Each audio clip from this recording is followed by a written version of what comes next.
Yeah, it's about to go down. You already know what time it is.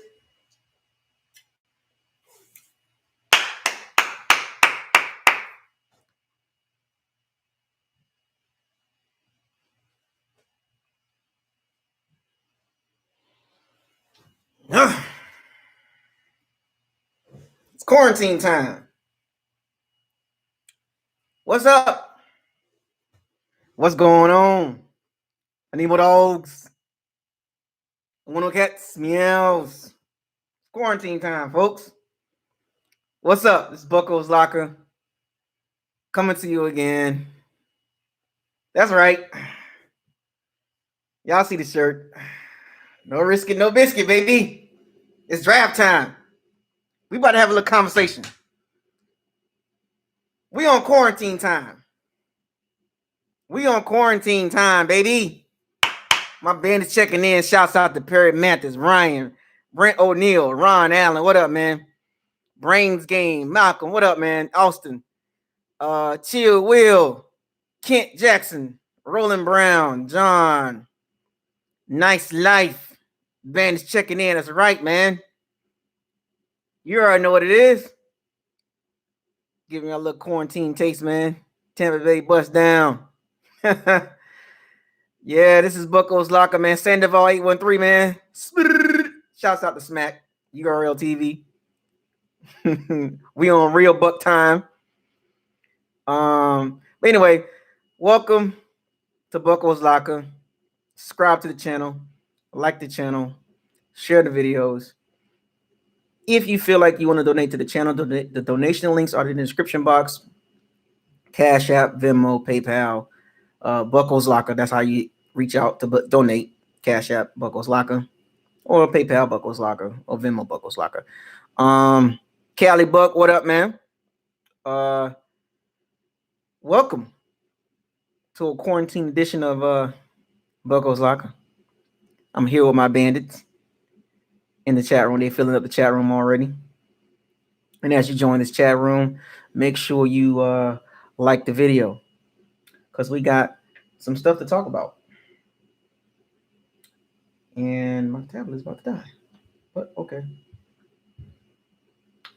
I guess I won't be using the tablet then. So let's get to it. Y'all see the title of the video.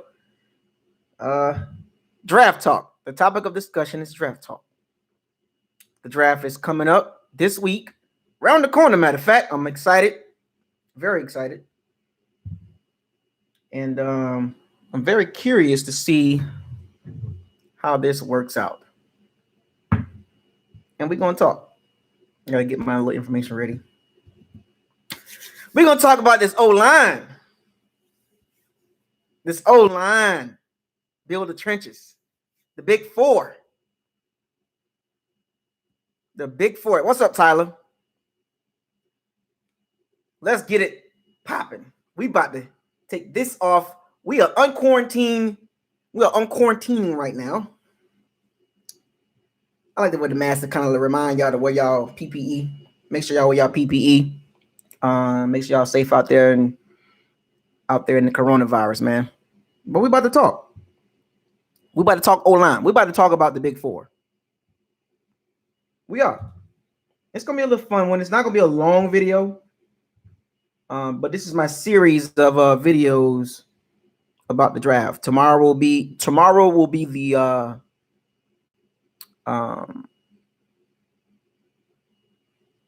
running backs. Wednesday will be the wrap up of the rest, the D-line, the safeties, and all that stuff like that. But the next 2 days will be today's the O-line, tomorrow's the running backs.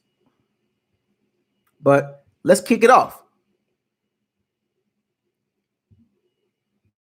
We about to start out this O-line. Now, the Bucs over the years, the last few years, the Bucs have invested in the O-line, and we all know. I'm only going to go back 5 years. Well, it's in a time frame, right? Because the team has had more success these last, I guess say 4 or 5 years than the previous years, right? And then we had the 10-6 year with Raheem Morris. Then we had the John Gruden years where we went to the Super Bowl and then we started kind of declining. So we haven't had a lot of good years outside of the Super Bowl years, or the Super Bowl year and then a couple years after the Super Bowl. And then we had that Raheem Morris year. Then after that, it's been like really bad. The Greg Schiano nonsense. And then we had a 9-7. Then we had a 7-9. So we haven't had great success with the record. So I'm only going to span this for a few years. So, of course, going back to the Donovan Smith draft, right? When we drafted Donovan Smith in the second round, we all know about him. Then we got Alec Marpet. You know what I'm saying? We drafted him. Now, mind you, no first round O lineman has been drafted in the last few years. Like we haven't got the chance to get the top tier talent.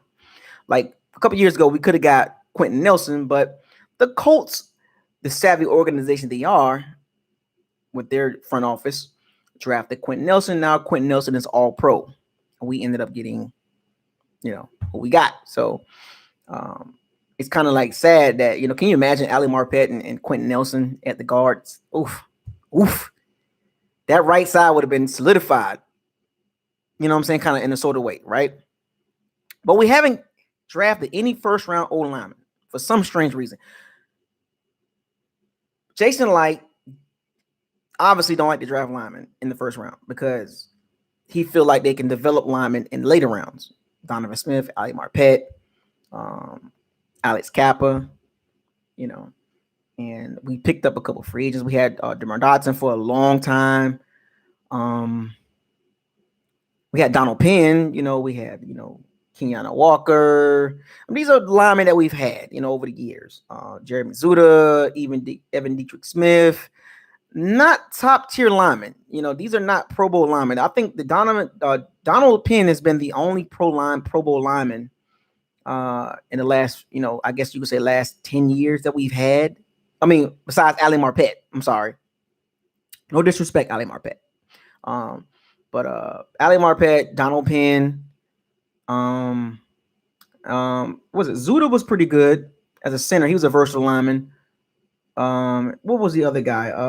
I'm having a brain fart right now, but Dalvin Joseph. Yeah, that's who it is. Yeah, Dalvin Joseph was our last first round O lineman. And but the Dalvin Joseph, Donald Penn, yeah, Donald Penn, Dalvin Joseph, and Jeremy Zuda was pretty decent.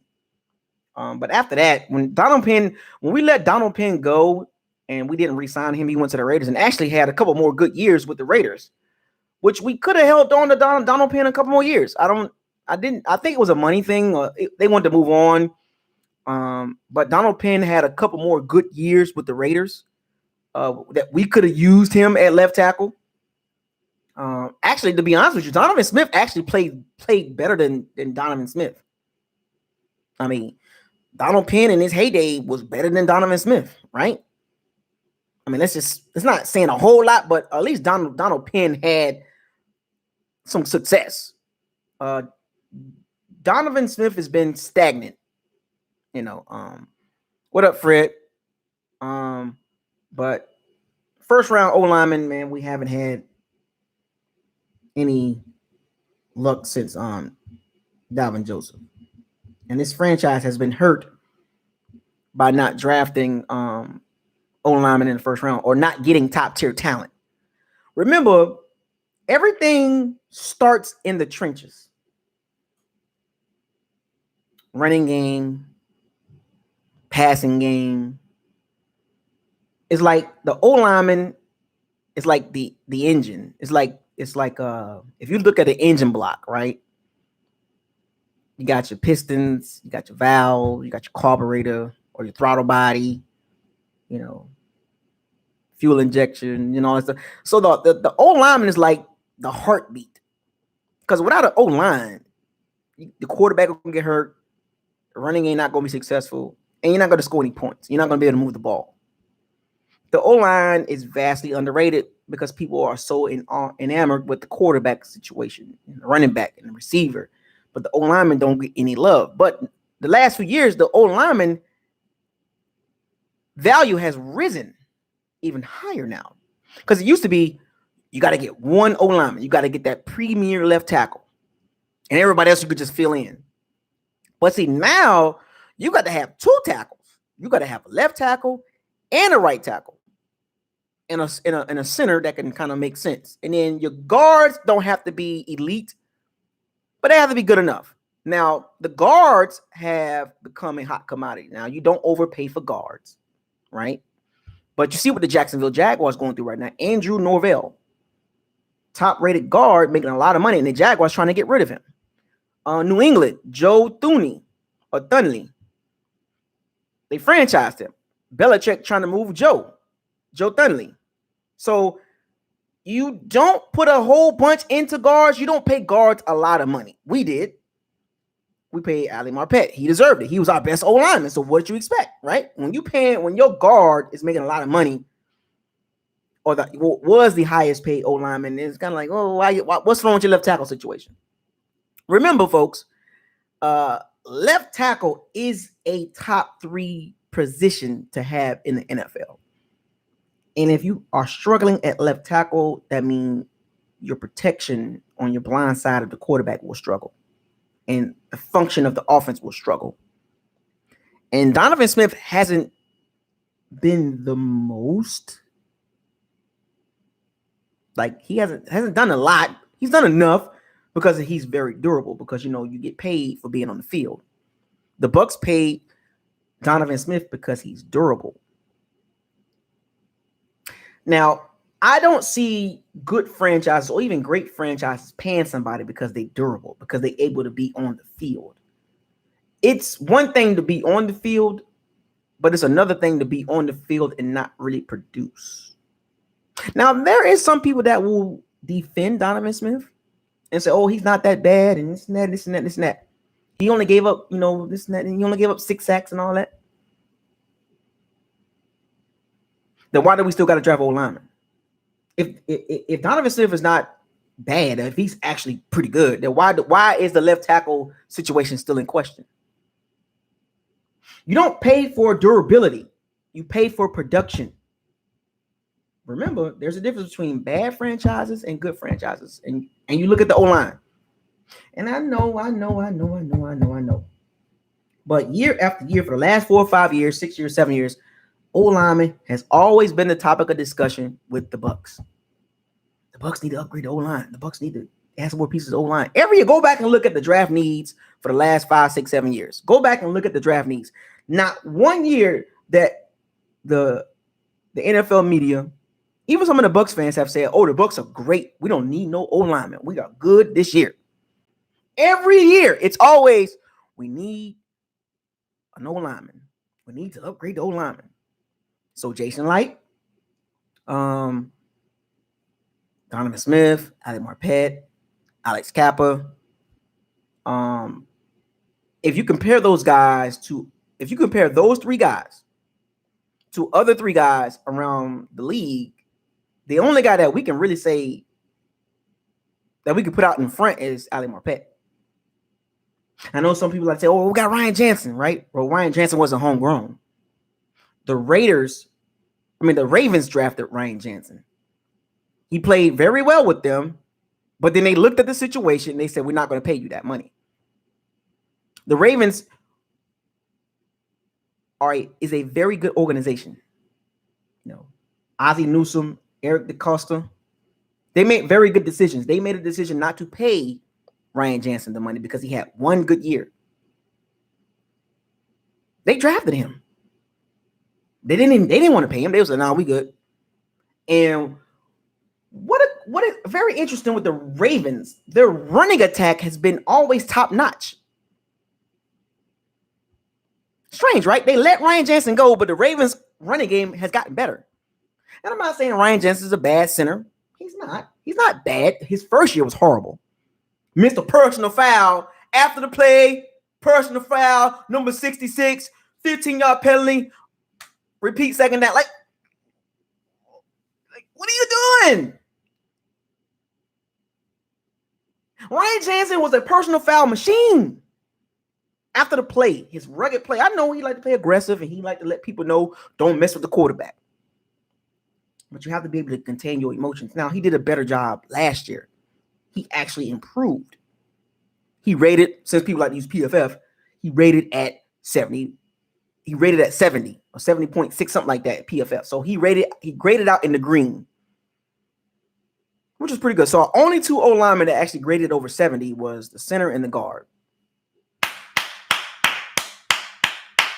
I guess that makes them top 10 in the NFL because your center and the guard grades out in the 70s. Whatever. But I digress on that. So now enter 2020. Here we are in the off season. Once again, the O-line is a topic of discussion. Year after year, I'm marking you like that. In your grill, I'm talking to you like that. Once again, the O-line is a topic of discussion. The media, the Bucs needs this all season in the draft. O-lineman, the Bucs need to get that right tackle situation figured out. And maybe the right guard. Why is that? If the O-line is fine, why draft the O-lineman? If the O-line is that good, why waste draft capital on an O-lineman? And we're going to get to these young studs that I love these guys. Each guy come with their own dynamic. And we'll get to this in a second. I'm just building it up to segue into the big four. But if the team O-line is fine, why don't we just bring back Dotson for another year or two and draft a D lineman? But when you look at every NFL analyst mock draft or every website that talk about the NFL and team needs, what is the number one thing you see with the Bucs? Bucs needs O-lineman. What? Wait a minute. The O-lineman is seventh. The O-line is seventh ranked according to PFF, the end-all be-all for O-line rankings. So why do we need to draft an O-lineman again? Right? Why do we need to draft a right tackle if the O-lineman is seventh ranked? Just sign up DeMar Dotson again to a 2-year deal with the matchup with Tom Brady. What's the problem? Nope, that is not the case. The de facto GM, aka the media, says the Bucs need to shore up the O-line for Tom Brady. I don't blame them. They're actually right. Dotson, mid-30s. He showed his wear and tear. The O-lineman at the tackles positions was a problem last year. Very inconsistent. Were they really, really bad? No. But they were very inconsistent, especially in the run game. And this is why I always mention to y'all, build the trenches. Every quarterback in the league will look good if the trenches was built correctly. Unfortunately, that's not the case. Every franchise, 32 teams, and there's legit, you could say probably 10 to 12 good O-linemen, good offensive lines in the NFL. And the teams that constantly struggle year after year, you can look at the O-line as a common denominator and why the offense can't function. Now, the Bucs offense is very unique. We were able to throw for a lot of yards because of the style of play, the coordinator, the head coach. No risk it, no biscuit. But when it came down to certain situations, the O-line did not come through, especially in the run game. And this is why I always tell y'all, build the trenches. I get hated on by some, oh, the O-line is fine and all that. Well, here we are again, yet again. The Bucs need O-line help. So here we go. Andrew Thomas, Tristan Whitford, Jedarick Willis, Becton. 4 O-linemen that can immediately impact the Bucs for the 2020 season and moving forward. 4 O-linemen that can actually play left tackle, and you can move Donovan Smith to the right side. Or you can put one of these guys on the right side until 2021, because in 2021, Donovan Smith has no guaranteed money left. We can move on from Donovan Smith next year if he does not evolve into a top 10 left tackle, because we have a young stud on the right side getting ready to play the left side. Now, These guys have different skill sets. They do. They tested very well, especially Becton. 6'7", 6'8", 360 pounds, ran a 5'1" at his size, at his weight. I think somebody did like a automated thing. Like if he was weighing at a certain weight, he would actually be like 4. If he was like 320, he would be like at a 4'8" or something like that, 4'7". But let's talk about him. My favorite one out of the big four was Andrew Thomas, 5-star left tackle. You know how to play right tackle. He went to Georgia, SEC World, so he's blocked some of the best D linemen in the nation. Very solid, very sturdy, great feet, arm length. And I know they nitpicking Andrew Thomas, but he'll get drafted. He won't last to pick number 15. He won't get past us. He won't get past us. If Andrew Thomas is sitting there, you take him. You take him. It's a no-brainer, right? Because a lot of the drafts I've seen had the big four going before pick number 14. So here's the dilemma that the Bucs have. Do you trade up to get one of those guys? Or do you sit at 14 and take a D lineman? That's the question.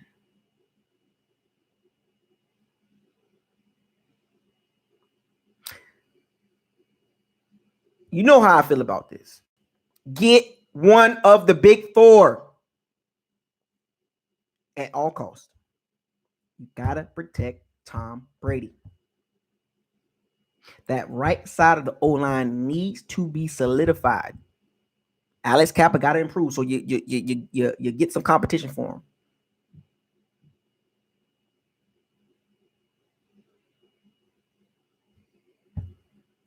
him. Am I lying here? Like, am I telling a story here? Am I just making up stuff?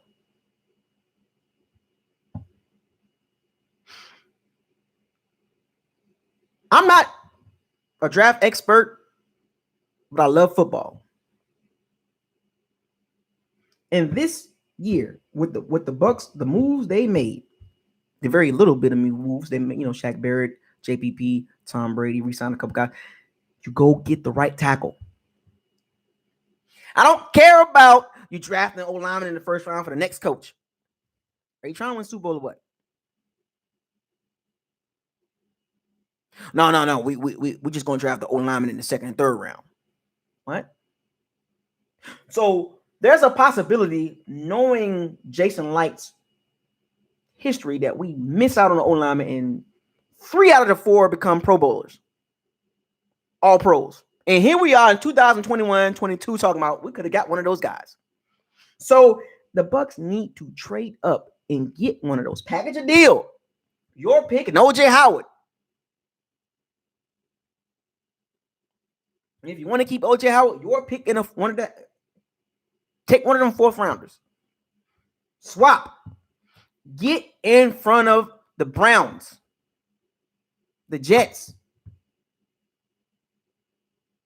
Hey, you might have to go up to the top 7 to get one of them.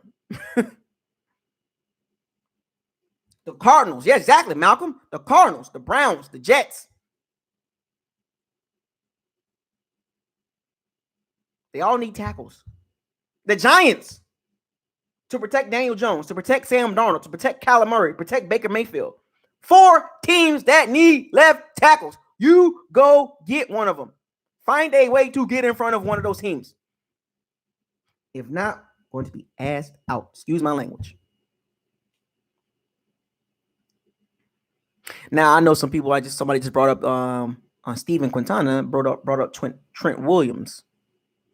He wants out of Washington. Now the dream scenario is you go get Trent. Trent is 31 or 32 years old, so he's still good. If you bring in Trent, you move Donovan to the right side. Trent is way better on the left side than Donovan Smith. So Donovan Smith will have to suck it up. If we go get Trent Williams, if we don't get the O-lineman that we want, we get Trent Williams. Trent Williams is the starting left tackle. Donovan Smith take your butt to the right side. No ifs, ands, or buts. Trent Williams is a beyond way better than Donovan Smith at left tackle at 31, 32 years old. But he's 31, 32. So remember now, this is a short-term window. Now, getting a young tackle, you're drafting for the future as well.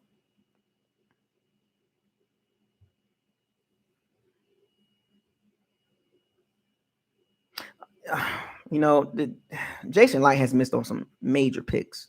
He can't screw this up. The number one pick, he finally let that go with Jameis Winston, O.J. Howard, Vernon Hargreaves. That's right, S.K. Simmons. 3 guys right there, 3 first rounders, man. He just missed on them. You can't miss on this one.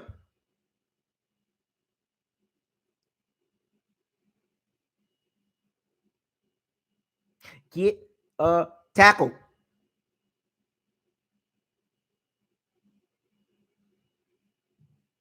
That's the bottom line. I mean,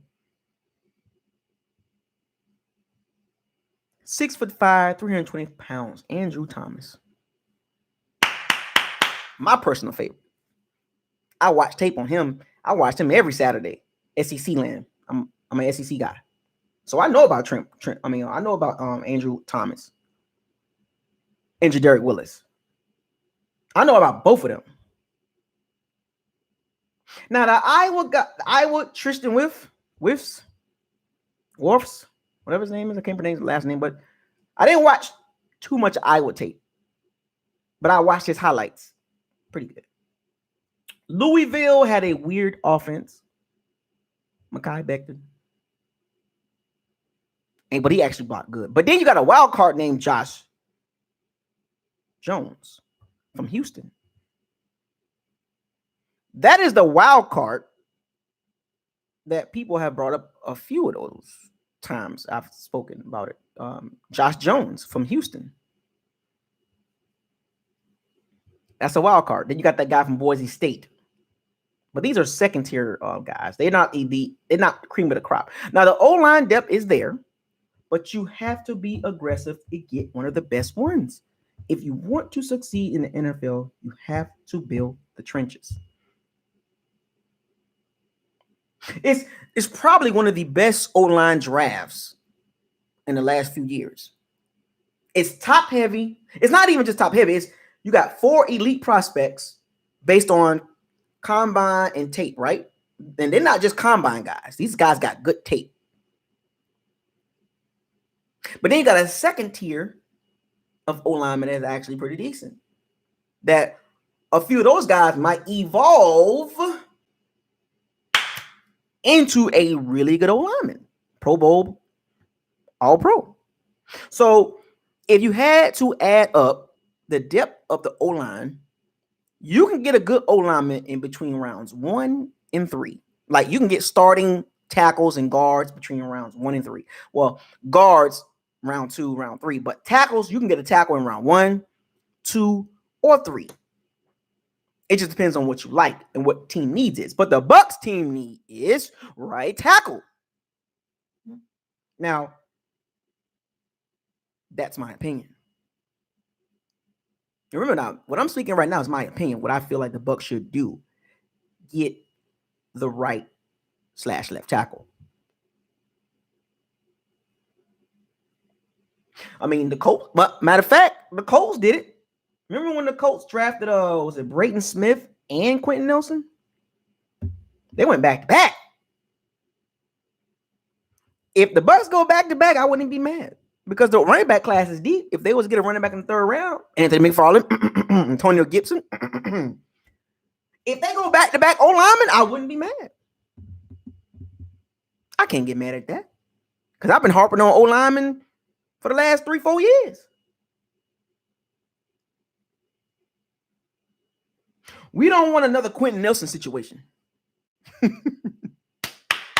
Quentin Nelson, All-Pro. We didn't get in front of the Colts to get him. See how that happened? See how that works? Colts running game, elite. Colts pass blocking, elite. They just got to find a quarterback. They got Phillip Rivers. He's going to look pretty good behind that O-line. Any quarterback would. I don't care who it is. That O-line is elite. Veteran left tackle, Anthony Costanza. Nice right tackle, nice center, Pro Bowl guard. 4 of them. Good. The Bucs got Ali Marpet, Ryan Jensen. It's not going to work. That's not going to work. Remember, pass rushers, quarterbacks, number 1 receiver, O-lineman are the 4 big positions. You can plug and play a running back. You can get a running back 3rd, 4th round, 5th round. But receiver, quarterback, pass rushers, and a number 1 cornerback. You need that too. There's 5 elite positions on the team. Like, you got to have those 5.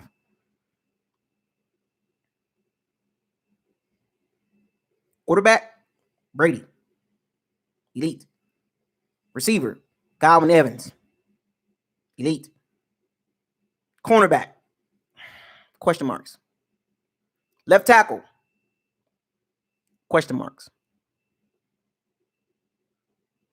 Pass rusher, elite. Well, above average, Barrett and JPP. So we got question marks at the corner, tackle position.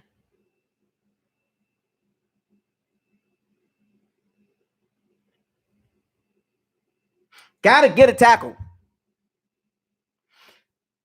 My draft day will be complete. I won't. If the Bucs draft one of those guys, I'm good for the draft. I don't care what they do in rounds 2. Well, I do, but I'm just saying. I will be ecstatic if the Bucs just get the O-lineman, get one of those big 4, and my draft day is done. I'm done. No problem, Kwame Richardson. No problem, man.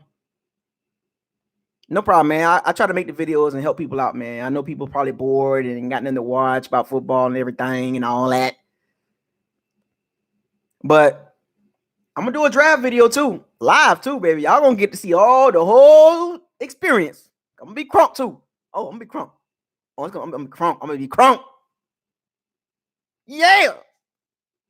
But in all, before I wrap this video up, the Bucs gotta get the tackle. They gotta get one of these guys. These guys all got good tape on them, and they all tested well. Tristan tested the best. He's the best all-around athlete out of the big 4. The dude can jump out of a pool, a 3-foot pool, standing, jump out of it. It's crazy. He got a punch too. He can kick. He got a kickback. Tristan got a kickback for you because he quick on his feet. He ran a 4.7, 4.8.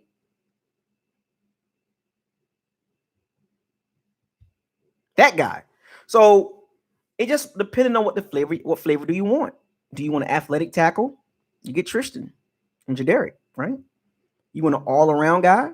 You get Andrew. You want a behemoth? You get Mekhi Becton. Pick one, Jason Light.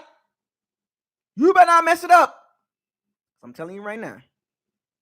If you don't get that O-lineman, y'all gonna see a live draft stream. Gonna be so lit. Y'all gonna see my full reaction if we don't get one of them O-linemen. I'm holding back right now, but if we don't get on draft day, when they do this over the phone online draft, video teleconference draft, if we don't get one of O-linemen, watch my reaction. As every O-lineman, as each one of those big 4 guys come off the board, you're going to see a reaction. You're going to see a reaction. When the Giants up the pick, I'm going to be like, oh, boy. Cardinals. Oh, boy. Browns. I'm like, oh, boy. Even the Chargers. Oh, boy. I'm telling y'all, man. I'm going to hold my reaction. I'm going to hold my reactions. Every one of the guys come off the board, you're gonna get a reaction. And I'm gonna be looking at the TV, looking at y'all. Somebody call Jason Light, get his butt on the phone. You know what? I'm an IT. I can find a way to get to Jason Light and send him a message.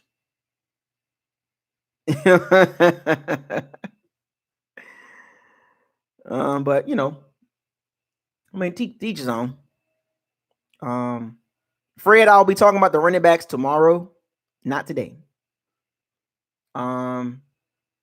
But yeah, man, I'm 4 linemen, man. They all sitting there, man. It's like quality old linemen, and that's what the Bucs missing.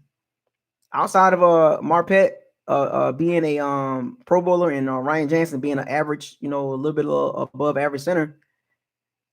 Those other positions, left tackle, right guard, and right tackle, are in question to me, man. I don't care what nobody say. You can't tell me, you can't convince me that's a 7th ranked O-line because the PFF said so.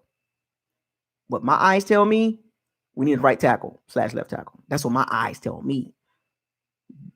Agree to disagree, Bucs fans. For those of you that like to use PFF 7th ranked narrative, agree to disagree. You can't convince me that O-line is 7th ranked. Oh, because the run blocking was fine. Really? Oh, the O-line is fine because we got a top-notch guard in the center. That's what make O-line really good.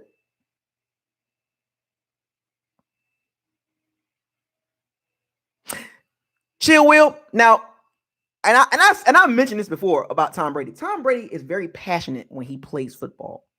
He's a diva on the field. He gets a little emotional when things don't go his way, like with drop balls and tip balls and all that. But let Donovan Smith, Alex Kappa, or Ryan, let one of them get him tore up and sacked and get Tom Brady he not like Winston. Winston kind of be like, it's okay, man. You know what I'm saying? It's all good. Tom Brady, he gets sacked, blindside hit, or a key turnover because of Donovan Smith let a DN come around the corner and rip, dip, and strip sack fumble on the key down. And then because of Donovan Smith, Tom Brady gonna be like, what? In LeBron James' voice, what the puck? What the puck? I had to change the first letter, but you get what I'm saying. LeBron James' voice, what the puck? Donovan Smith. You let Eli Harrell come around and rip, dip, and strip sack? You let Michael Kendricks bully you into the quarterback and causing a fumble? You let Cam Jordan rip you? And Tom Brady gonna be like, what are you doing, Donovan Smith? Tom Brady is not afraid to call out people. He ain't playing, man.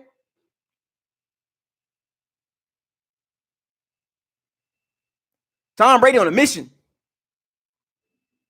Let Ryan Jensen get a personal foul. Unsportsmanlike conduct.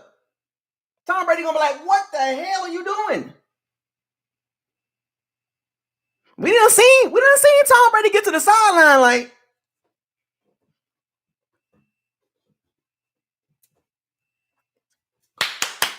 we seen Tom Brady do that. Keep thinking the O-line 7th rank. Keep on. We gonna see. Tom Brady gonna let you know if that O-line 7th rank.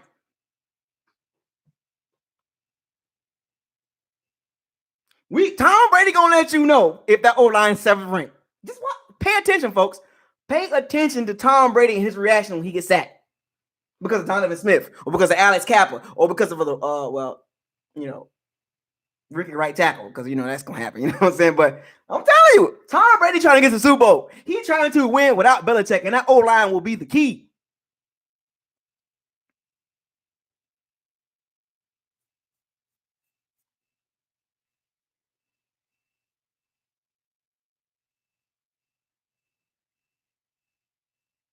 Tom Brady wear his emotions on the sleeve, right here. He ain't afraid to show it. I'm telling you, it's gonna be sometimes Tom Brady gonna dig into somebody's butt. Or he just gonna dig on the team. But you ever seen Tom Brady get on the sideline and be like, come on, let's go. Let's go. What? Come on. Get him. He's gonna get in your face. You better have some thick skin with Tom Brady. Donovan Smith, Alex Kappa, Ryan Jansen. You better have some thick skin because Brady will show it. He will show his butt. And of course, that's not going to be a big deal because it's Tom Brady. He can do that. Tom Brady, man, he can do whatever he want to do. His legacy solidified. The Bucs' legacy is losing. Remember, it's Tom Brady and the Tampa Bay Bucks. It's not Tampa Bay Bucks with Tom Brady. It's Tom Brady and those are the Tampa Bay Bucks. Oh, I'm sorry, Tampa Brady and the Bucks. And the Bucks. He's not a Buck. He's a Patriot. He's here for short term. So that O-line mess ain't gonna work. Them 47 sacks ain't gonna work. You can split those 47 sacks up however many times you want it. Well, all 47 is not on the O-line. Okay. Well, make a video and subtract the sacks that's not on the O-line. Make a video, somebody. So I'll take a guess. 47 sacks last year, 106 hits. Subtract 15 of those sacks. That's 32. 32 sacks, which is pretty good. 100 and some hits. Subtract 30 of those hits. 70 something hits. Or we can just keep it at 100. Or we can just keep it 100 and say it doesn't matter. All those sacks are on the O-line. All those hits are on the O-line because you can't have it both ways. Woulda, coulda, shouldas. Like we can all do what we've all seen the woulda, coulda, shouldas. I've went through this already. So if you're gonna say it's not the O-line fault, but then on the flip side, spend something else, it's like, come on, man. Can't do that. Can't have both ways, man.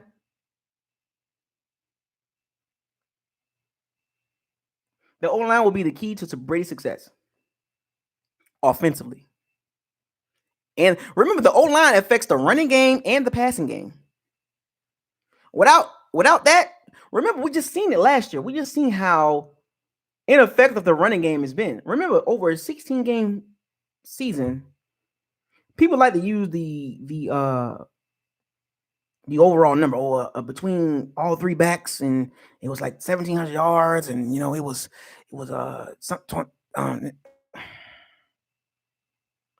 split it over a 16-game season. They still ranked low. The running game, the run blocking was not good. No matter how you try to spin it. How many times did you see the Bucs O-line not able to get a 3rd and 1? Let me guess, that was a quarterback fault. Turn around, hand the ball off, can't get a yard. Why? Why can't the Bucs get a 3rd and 1, 30 inches, 3rd and short, 4th and short? Why? It ain't gonna be Tom Brady's fault that the Bucs can't get 1 yard.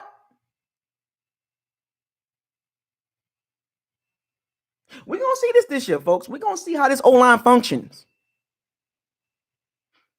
You can't deny what you saw, folks. No matter how many times you say 7th ranked O-line in the NFL, how many times did you see 3rd and 1s, 4th and 1s, 4th and shorts, 3rd and shorts, 2nd and 1s, 2nd and 2s, 3rd and go? The Bucs can't get that. They can't buckle their chin straps, put their big boy pants on, put their cup on, and block. But we 7th ranked in the NFL though. Come on, folks, get out your feelings, man. Like. And I'm not mad at y'all for thinking that y'all really believe that, because you're entitled to your opinion. I respect your opinions, but what does the eye test tell you? The eye test doesn't tell you the running game or the run blocking is elite. If you are basing a ranking system off of a pass blocking, you're delusional. Stop. Get help. Get help. I mean, I'm being serious. Get help. If you really think because the O-line is good because they can pass block okay, the O-line is consisted of 2 phases: run blocking and pass blocking. Averaging pass blocking, really bad in run blocking. Numbers show it. Men lie. Women lie, but numbers don't. Remember that, folks. It's facts. You cannot refute the numbers. For every person that can say the O line is 7th ranked in the NFL, people like me can come back and say, well, what about Football Outsiders? They got us ranked like 23. Can you explain that? Oh, they don't matter because PFF matters. No. Since you want to use that, I can use this. Or better yet, we can just go sit down and watch some tape and you tell me how's that 7th rank. Strip sacks in key moments. Donovan Smith getting blocked back into the quarterback by Seattle Seahawks linebacker because Donovan Smith couldn't anchor down. Let me guess. That's 7th rank. Eli Harold, strip sack. Key moment. Strip sack fumble. 7th rank. Come on, folks. I can do this all day. That's why Tom Brady gonna be funny. He's gonna be funny with this O-line. Jay Ellis. For those of you that don't know, here's a plug. Game Day Pass is free until mid-May. If you want to go back and watch the games free, go watch Game Day Pass and rethink about what you. And remember now, just watch the O-line. Don't watch the interceptions. Don't watch the touchdowns. Don't watch Mike Evans. Just watch the O-line, and you tell me if that's 7th rank. Come on, folks. Come on, man. Let's be real. We can agree to disagree with this all day, but the fact of the matter is, the Bucs need O-line help. They need to draft one of these young studs. Find a way to get above 14.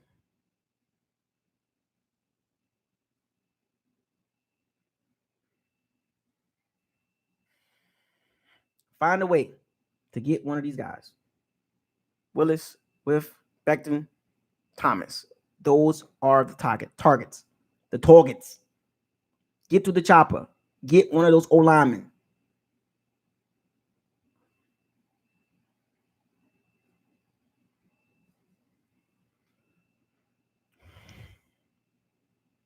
There you have it, folks. The topic of discussion, the big 4. Draft O-lineman. Get the right tackle situation fixed. Give it a future. Give it a young stud. A young behemoth. A young mollywhopper. We need that back there. When the last time we had a young mollywhopper at tackle? And don't say Donovan Smith.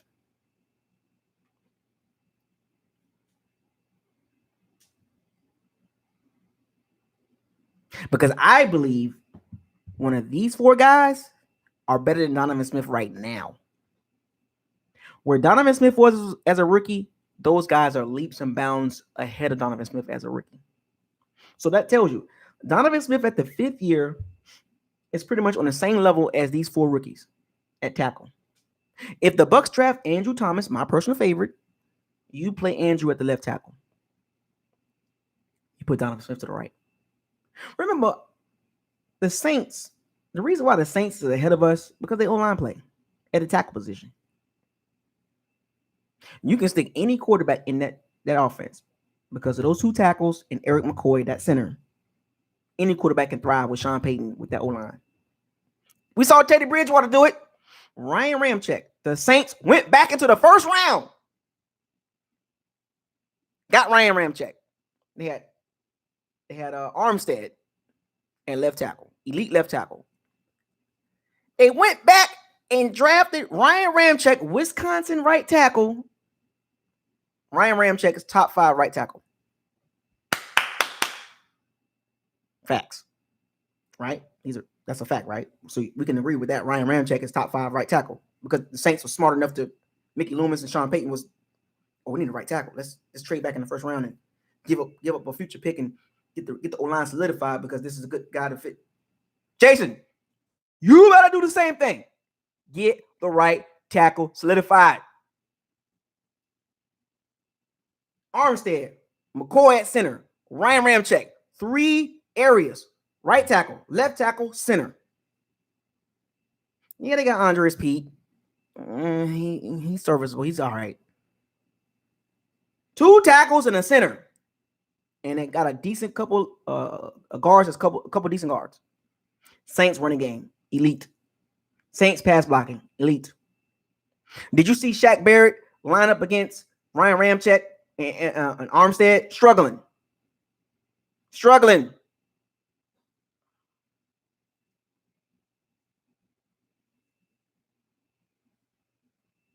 That's what happens when you got a good right tackle and an elite left tackle.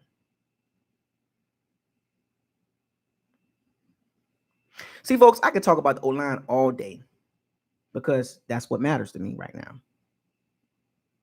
I know J.K. Dobbs and Clyde Edwards-Helaire, and I'll talk about them tomorrow.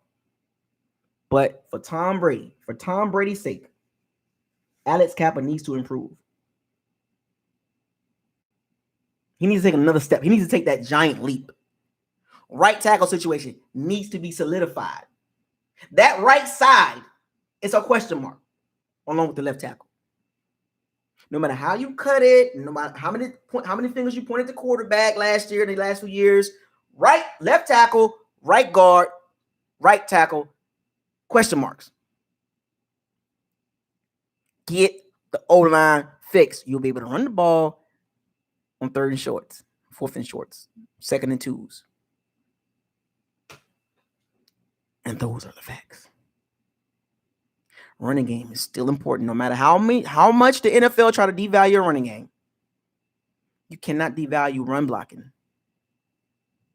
Green Bay figured it out. The Colts figured it out. The Titans got it down pat. The Chargers running game pretty fine. The Bills running game pretty fine. The Raiders went and got their O-lineman fixed. The Saints did it.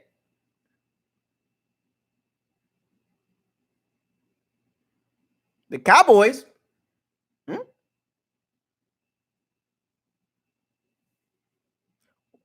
O-line play, it matters. With that being said,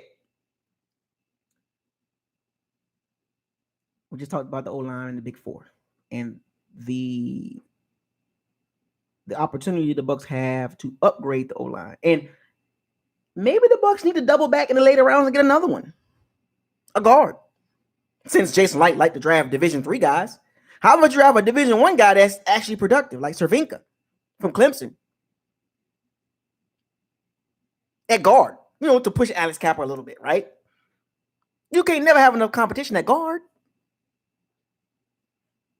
We really like Alex Kappa. Well, he in his 3rd year now. It's time to put somebody to challenge him.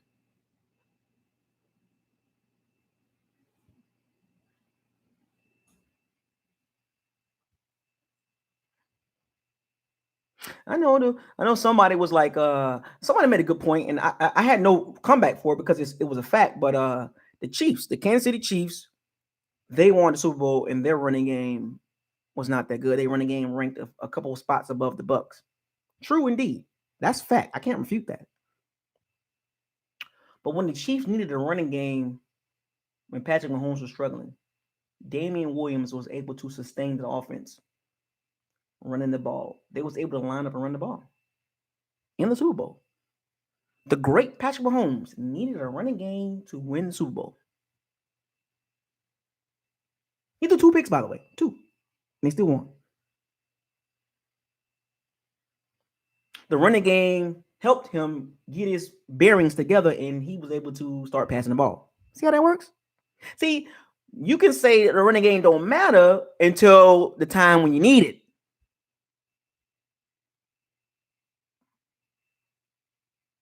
Oh, we don't need to run the game all season long. But in the biggest game of the year, the last 2 teams for the Super Bowl, Patrick Mahomes needed the running game. So you keep thinking that the running game don't matter. But when you call upon the running game, you better be able to run the ball. And I give credit to Andy Reid. He knew his quarterback was struggling. Damian Williams. Eric Fisher.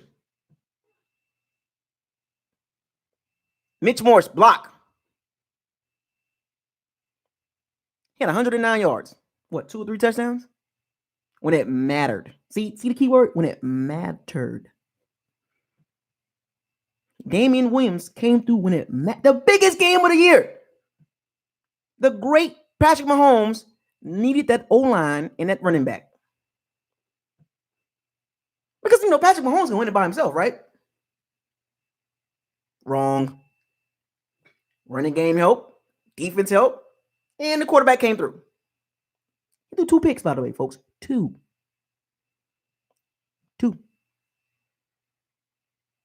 But when you have a running game, you can get your bearings right. First down, Tyreek Hill. First down, Sammy Watkins. Okay, I'm good now. I'm good. Because now the defense got to play the run. And Damian Williams was gashing them. Gashing the 49ers.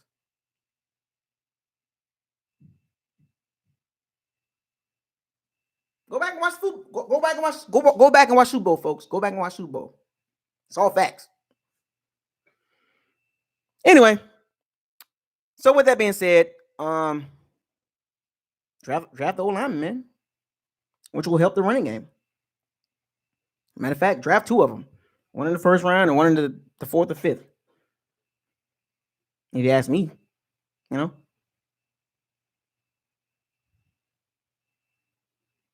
running game matters. You can get running backs 6th round, 5th round, 4th round, 3rd round, 2nd round. But the running game itself, centered around the O-line, matters. Ask Patrick Mahomes. What would have happened if Patrick Mahomes didn't have that running game? He lost. These are facts. If you want to go look up the stats, go ahead. Look up the stats. As a matter of fact, don't just look at the stats. Look when Damian Williams was actually being productive on the ground. Look in the moments of the game where the O-line was actually run blocking and it mattered. The 49ers had all the momentum. The 49ers had all the momentum. And Andy Reid went out on a limb and said, O-line, I need you to block until my quarterback gets his bearings right. Andy Reid started running the ball. And the 49ers defense started playing up. And then Patrick Mahomes started kind of getting his rhythm back. Andy Reid was smart enough to realize my quarterback has thrown 2 interceptions against an elite defense. Let's just run the ball. Let's just run the ball. Hit him with a couple of body blows. Boom, boom, boom, boom, boom. Let's take the pressure off the quarterback. Get the running game going. I know teams don't think we can run, but let's actually line up, run the ball, and give them some body blows. Soften the defense up. Have them come up a little bit. The O-line blocking really good. Patrick Mahomes, here he come. Figured it out. Too many body blows. That's what the Bucs need for Tom Brady. They need some body blows. They got to be able to throw some body blows with that running game. That running game got to be respected. It wasn't respected with the Bucs. Yeah, I know about the Peyton Manning and Edgerrin James and Marshall Faulk. The numbers with or without. Folks, these are facts. And Jay Ellis brought this up. I'm just repeating what he said. I read on it already. But Peyton Manning without the running game looked really bad. I think his record was like 3-10, 3-12 without Edgerrin James. See, running game matters. Even with the great Peyton Manning. People like to overlook that. Oh, Peyton Manning, all-time great. Marshall Faulk, Edgerrin James. Hall of Famers. Okay, let's see what the Bucs got. Peyton Barber, Ronald Jones, Uma Wale, TJ Logan. Nah, I ain't gonna be here, bro. I ain't gonna be here. I can't even rate them up. You see what I'm saying? He had a losing record without a running game in his rookie seasons. Go look it up yourself. I know about it, Jay Ellis. Losing record without Edgerrin James. When he had Edgerrin James, Peyton Manning was on it. He was on it. And then when he had Joseph Adai, Dominic Rhodes, he was feeling himself. But without Edgerrin James, man, without Joseph Adai, Peyton Manning was struggling. Losing record. Like 3-10, 3-12. Like, wow. Who would have thought that? When you dig in the archives and you start pulling up stuff about Peyton Manning, 100 interceptions, threw 20 plus interceptions twice. But then when you look at him with the running game, he actually looked good with the running game. Every quarterback looks good with a running game. a solid running game. Unfortunately, the Bucs has never had, outside of Doug Martin, twice, 2 years of Doug Martin, LeGarrette Blount, Cadillac Williams. When has the Bucs run blocking been respectable?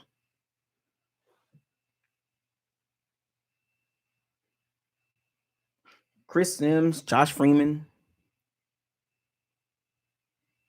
Josh McDowell, Jameis Winston, Brad Johnson, Trent Dilford. We had Ward Dunn and Mike Allstott. I'm talking about, after Ward Dunn and Mike Allstott.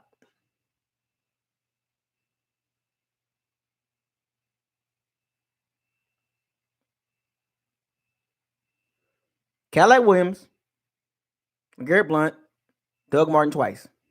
Outside of that, where has the running game been? Where has the run blocking been? Stop me if I'm lying. So, folks, O-line matters. O-line run blocking matters. You have to be able to line up and get first downs and get yards. You can have all the attempts that you want. And the Bucs actually ranked 15th in attempts, which is actually pretty good. Like, I was like, damn. The Bucs ranked 15th in a rushing attempt. So they actually was trying to run the ball. See, it's almost like trying to stick something in a small hole and it don't fit. It was like they was trying to run. I digress on that. The Bucs was trying to run the ball with the attempts. The attempts looked good. Top 15 and number 15 in attempts. But the yards didn't add up. 3.6 yards a carry. It was like they was trying to force the ball. And it got to the point where Brian Leftwich was like, man, just throw the ball. Let's just put the ball in the quarterback hands. Because they just couldn't get yards. Had all those attempts, but only averaged 3.6 yards a carry. What was it, like ranked 25th in the NFL? It's horrible.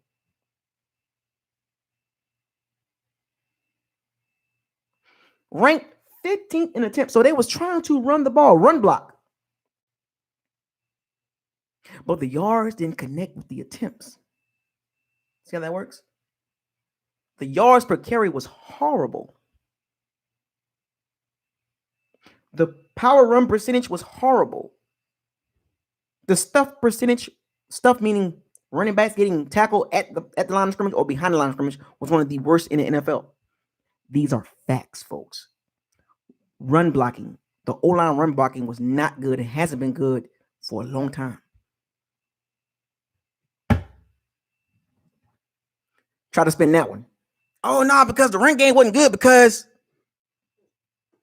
All right. So we're gonna blame the run game on one guy. Okay, have at it. Anyway, get one of those tackles, man. Get one of those right tackles / left tackles, and I'm good for the rest of the draft. I don't care what running back. I don't even care what running back they draft. I don't get a running back, but get a right tackle or a left tackle. Whatever, man. Anyway, as I wrap this video up, shouts out to everybody in the video. Clay, Jay, Fred, William, James, Justin, Kent, King, Trill Boy, or Trill G Boy too. Shouts out to everybody in the chat room, man. Shouts out to all my bandits, man. I appreciate y'all coming on this live stream. Stay tuned for the next live stream. Tomorrow it will be about the running backs. Impact running backs is the name of the video. Impact running backs. So stay tuned for that video tomorrow. I will post a link in the Facebook group on Twitter. So stay tuned for that tomorrow. I think it'll be around. Probably might do it a little earlier, about 12:30. No, actually no, like maybe 10:30, maybe after lunch. I don't know. We'll see. Just stay tuned. I'm gonna keep giving y'all videos, man. Draft coming up, folks. Stay tuned for that live stream. It's gonna be lit. I'm gonna have my food, my popcorn, my pizza. Pizza. Anyway, this is BucosLocker. Subscribe to the channel, like the channel, share all the videos. I do this for y'all, man. I love the Bucs. I'm a Bucs fan all the way. I used to work at the old Sombrero, selling cotton candy back in the day, and them hard seats, sweating. Cotton candy. Yeah, so I was like 14 years old. Anyway, um, also, hopefully everybody staying sanitized, man. Stay safe out there. Wear your gloves, wear your PPE mask, wear everything that you can. Keep sanitized, wash your face, wash your hands, and make sure that immune system is good in all seriousness, because the coronavirus is still out here, man. I'm gonna be with y'all throughout this whole time. Make sure your pets are good, make sure your kids are good. If you got kids, make sure your old lady good. That's right, old lady. I'm from the South, your old lady.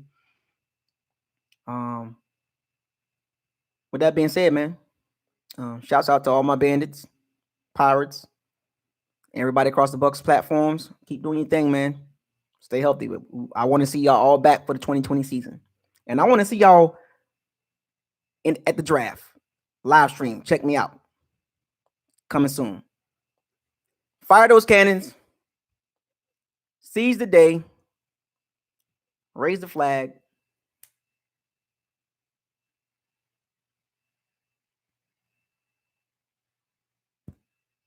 You see it. BucosLocker signing out. Y'all have a good day.